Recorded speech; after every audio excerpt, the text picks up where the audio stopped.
नवंबर के बाद कौन मेहमान होगा और कुर्सी किसके पास होगी? मेरा प्रश्न हमेशा आपसे देवेंद्र जी। हम तो मेजबान हैं, हम्म। मुंबई में भी मेजबान रहेंगे, महाराष्ट्र में भी मेजबान रहेंगे, और मेहमान भले ही विपक्ष में रहे उसका भी स्वागत करेंगे। महाराष्ट्र की जनता का मूड बन चुका है, महाराष्ट्र में महायुति की सरकार वापस आ रही है। आप ऐसा क्यों कह रहे हैं? ग्राउंड पे हम लोग घूमते हैं। देखिए, लोकसभा में हम लोगों को एक निश्चित रूप से हार मिली महाराष्ट्र में, और हमने जब उसका पूरा एनालिसिस किया तो ध्यान में आया कि दो चीज़ें हमारे खिलाफ गई। पहली चीज़ थी, जिस प्रकार से ये कॉन्स्टिट्यूशन का नैरेटिव चलाया गया, संविधान बदलेगा, आरक्षण जाएगा, इसके कारण दलित आदिवासी हमारे खिलाफ गए। जैसे विदर्भ में 32% है, तो उसके कारण हमको सीटें हारनी पड़ी। और दूसरा, लोकसभा में एक वोट जिहाद हमने देखा। धुले जैसी सीट पर, जहाँ पर 6 सीटें आती है विधानसभा की, 5 सीटों में हम 1,90,000 से आगे थे, और एक सीट में 1,94,000 से पीछे गए और 4,000 वोटों से सीट हारे। ऐसे ही हम मुंबई नॉर्थ सेंट्रल की सीट हारे, ऐसे ही हम दक्षिण मुंबई हारे, ऐसे हम ईशान्य मुंबई हारे, ऐसे ही हम अमरावती हारे।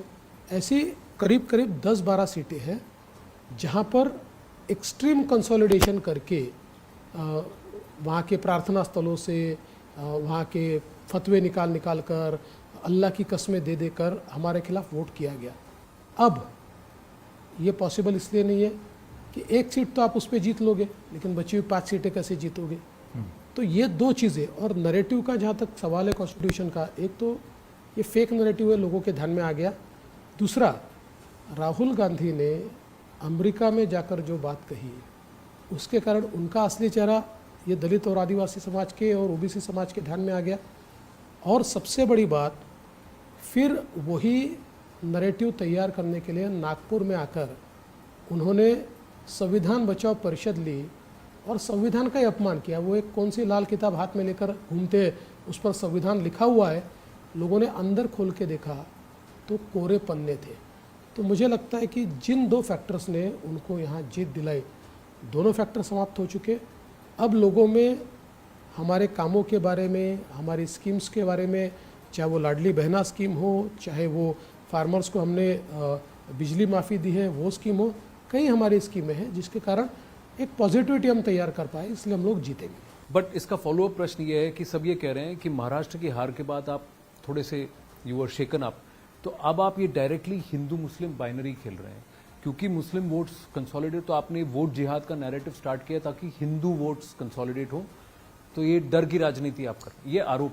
देखिए, आरोप इसलिए मैं गलत कहता हूँ कि कोई भी मेरा भाषण देखिए, कोई भी, अभी 50 भाषण करके आया हूँ मैं, कोई भी निकाल लीजिए, मैं 95% विकास पर बोलता हूँ, डेवलपमेंट पर बोलता हूँ, स्कीम्स पर बोलता हूँ, हमने क्या किया है, महाराष्ट्र को हम कहाँ ले जा रहे हैं, इसके ऊपर मैं बात करता हूँ, और 5% में जवाब देता हूँ। क्योंकि अगर राजनीति में जवाब नहीं दोगे तो नैरेटिव सेट होता है, काउंटर करना पड़ता है। नैरेटिव काउंटर करने के लिए मैं केवल जवाब देता हूँ। मसलन आज देखिए, लोग हमको कहते हैं कि आप हिंदू मुसलमान कर रहे हो, और उलेमा काउंसिल जाकर पत्र देती है, 17 मांगे करती है, और बाकी मांगे तो छोड़ दीजिए, उसमें वो मांग करते हैं कि 2012 से 2024 तक महाराष्ट्र में जो दंगे हुए, उन दंगों में जितने मुस्लिम हैं उन सबके ऊपर से आरोप वापस ले लीजिए, उनको सबको बरी कर दीजिए, सारे उनके ऊपर के जो है निरस्त कर दीजिए। और उसके ऊपर अगर कांग्रेस पार्टी और उसके सारे सहयोगी पार्टियां लिखित में उनकी मांगों को मान्य करेंगे, तो हिंदू मुस्लिम कौन कर रहा है?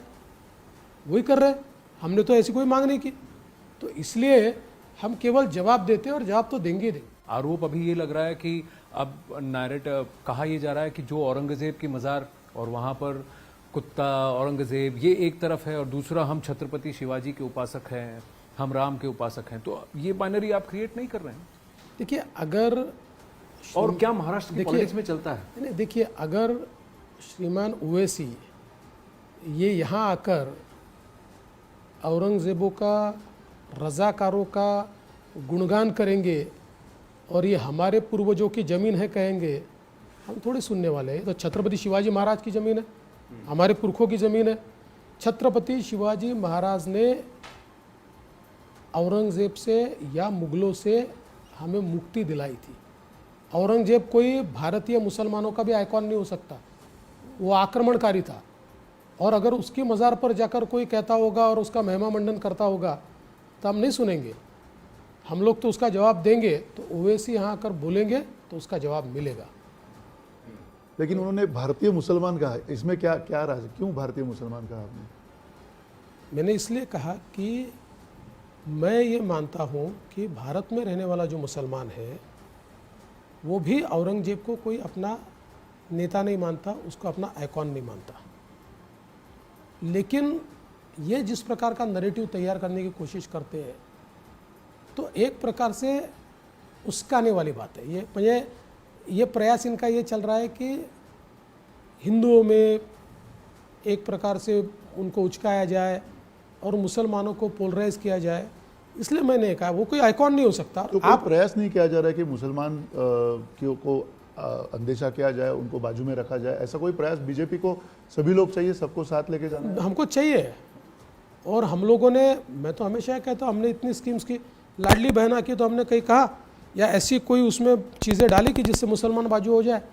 मुसलमान बहनों को भी मिल रहा है लाडली बहना, हमने रोका नहीं है उसको। लेकिन हमारा कहना यह है कि justice for all and appeasement of none, ये हमारी पॉलिसी है। और अगर अपीजमेंट के भरोसे कोई पार्टी काम करती होगी तो हम वोटों के लिए लाचारी नहीं स्वीकार।